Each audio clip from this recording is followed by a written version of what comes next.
Hello friends, कैसे आप सब लोग and thanks for watching my channel. Friends, हम इस वीडियो में जिस स्टॉक के बारे में डिस्कस करेंगे वो है नाथ बायोजीन्स इंडिया लिमिटेड। एक स्मॉल कैप कंपनी है और यहाँ पे अगर आप देखेंगे इनके बिजनेस से रिलेटेड जो भी इंफॉर्मेशन है कि ये हाइब्रिड सीड्स बनाती है, प्रोसेस करती है और बेचती है। और साथ ही में इनके जो प्रोडक्ट रेंज है वो सब्ज़ी के लिए, फील्ड के क्रॉप के लिए, सप्लीमेंट के लिए, ओवरऑल आपको एक ब्लेंड ऑफ प्रोडक्शन क्रॉप्स मिलेगा यहाँ पे। ठीक है, ये बिज़नेस आपका यूनिक है, लेकिन देखिए हमारा जो एक चीज़ है कि नंबर जो है वो जो है दूसरे तरीके से रिएक्ट करता है। यहाँ पे बिजनेस में स्ट्रेंथ होना एक चीज़ इंडिकेट करता है और क्या वो चीज़ नंबर में रेप्लिकेट कर रहा है कि नहीं कर रहा है वो दूसरी चीज़ है। ठीक है, क्योंकि जिस तरीके से हमारे भारत देश की आबादी है उसको मद्देनज़र रखते हुए ये बहुत इम्पोर्टेंट सेक्टर है जिस पे हमें ध्यान देना चाहिए, एग्रीकल्चर। और इससे रिलेटेड जो भी कंपनी है उसकी इम्पोर्टेंस भी उतनी ही है, कोई कम नहीं। बट सवाल यहाँ पे ये आता है कि क्या वो हो रहा है या नहीं।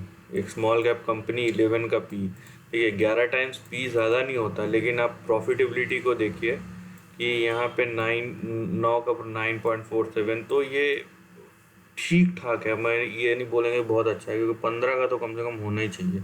और जाहिर सी बात है एक छोटी कंपनी है तो 15% का रिटर्न ऑन इक्विटी होना ही चाहिए। यहाँ पे जो आपको प्रीमियम दिख रहा है उसका एक वजह ये हो सकता है कि इनका सेल्स ग्रोथ 20% का सेल्स ग्रोथ है। 10% डिसेंट माना जाता है, लेकिन अगर आपको 20% का मिल रहा है तो ये अच्छी बात है यहाँ पे। बट इसकी सस्टेनेबिलिटी के ऊपर यहाँ पे आपको सवाल आता है। उसके ऊपर जो यहाँ पे चीज़ आपको देखनी है कि प्रमोटर ने अपना जो शेयर है वो गिरवी रखा है। ठीक है, जितना भी प्रमोटर का स्टेक है उसका 44%, 44% जो है उन्होंने इंस्टीट्यूशन के पास गिरवी रखा है, मतलब पैसे उठाए होंगे, सीधी सी बात है। ये सब चीज़ें जो है ये आपको एक नेगेटिव फील देता है कि ये सब चीज़ें। देखिए, स्टेक जो प्रमोटर प्लेजिंग है ना, ये बहुत ही इंटरेस्टिंग और यूनिक कॉन्सेप्ट है। और ये जब ख़राब करता है किसी स्टॉक को तो ख़राब मार्केट में इसका बहुत हालत एकदम ख़राब कर देगा। ठीक है, तो ये बात है। और ज़रूरी नहीं है कि यहाँ पे प्रमोटर होल्डिंग जो प्लेज है उसका मतलब ये कंपनी ख़राब ही हो, लेकिन बात यह है कि यहाँ पे अगर इसका इम्पैक्ट गलत तरीके से हुआ तो शेयर प्राइस बहुत तेज़ी से टूटता है, और ये देखा गया। आप यहाँ पे देखिए over a period of time ये कंपनी ऐसे भी नहीं कि पुरानी है, 24% से गिरते गिरते इसका जो प्राइस है पर रिटर्न परसेंटेज है 9 पे आ गया है। सो यहाँ पे देखने वाली बात यह है कि क्या ये lower end of the range है या फिर इससे भी नीचे गिरेगा। दूसरी बात यहाँ पे, जहाँ पे आपका 2011-12 में आपका डेटर डेज, मतलब ऑन एन एवरेज जो आपने उधारी में सामान बेचा है वो 35 से 47 दिन के अंदर आपके पैसे आ जाते थे। अभी वो 19-20 में 191 तक चले गया था, उसके बाद 159 चल रहा, तो ये बहुत हाई हो गया अभी। तो आपका वर्किंग कैपिटल साइकिल जो है वो यहाँ पे आपको बिगड़ता हुआ नज़र आता है। उसके बाद आप देखिए कि प्रमोटर ने 48% से सीधा 40%, यहाँ पे आप बोलेंगे कि दिसंबर से जून तक 1% का इंक्रीज़ है, लेकिन यहाँ पे देखिए कि प्रमोटर ने अपना 48% से 41% तक घटा दिया है। ठीक है, तो ये सब चीज़ें जो छोटी छोटी चीज़ें ये आपको दिखनी चाहिए और पता रहनी चाहिए। यहाँ पे एक पॉजिटिव फैक्ट ये है कि यहाँ पे DIIs ने अपना स्टेक बढ़ाया है 8% से, यहाँ पे लास्ट क्वार्टर में 10% कर दिया है। और यहाँ पे जो आपको दिखेगा बढ़ाते हुए वो है, यहाँ पे देखिए आदित्य बिरला सन लाइफ, इन्होंने अपना परसेंटेज जो है 6.25 से 8.53 किया है। तो यहाँ पे आपको ओवरऑल देखेंगे एक मिक्स्ड तरीके का पिक्चर नज़र आता है इस कंपनी में। और जहाँ तक आपको चार्ट की बात करें, ये चार्ट अवेलेबल है आपका 2014 से। ऑल्दो इसने आपको रिटर्न्स दिए हैं, इसमें कोई शक नहीं है। देखिए ये भले ही वोलेटाइल है ये चार्ट, लेकिन ये चार्ट ने आपको रिटर्न कमा के तो बिल्कुल दिया है। ठीक है, यहाँ पे इस चार्ट ने आपको रिटर्न कमा के तो दिया है। फॉर एग्ज़ाम्पल अगर आपने यहाँ से होल्ड किया है अपनी, इसने हाई तक 1200% का रिटर्न कमा के दिया है 2014 से 2018 4 साल में, तो ये बहुत ही अच्छा रिटर्न है आप बोल सकते हैं।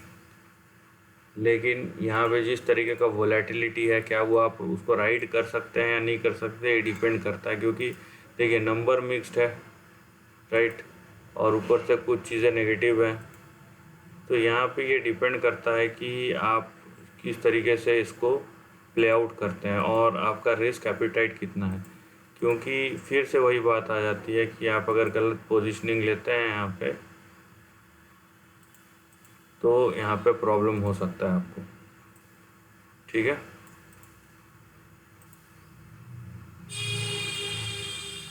सो यहाँ पे देखिए आप, ये है आपका ओवरऑल ट्रेंड। ठीक है, या फिर आपको ये इसको भी आप कंसिडर कर सकते हैं, इस लाइन को भी कंसिडर किया जा सकता है।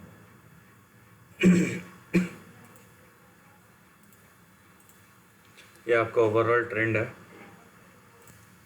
सो आप इसको किस तरीके से लेंगे यहाँ पे, क्योंकि जिस तरीके से यहाँ प्राइस पैटर्न बना हुआ है, ये देखिए ये अपने रेजिस्टेंस के पास है यहाँ पे 42, और उसके बाद सॉरी यहाँ पे जो आपको प्राइस दिखेगा वो दिखेगा 412 से 435 के बीच में। ठीक है, ये रेंज है, ये यहाँ पे आपको रेजिस्टेंस दिख रहा है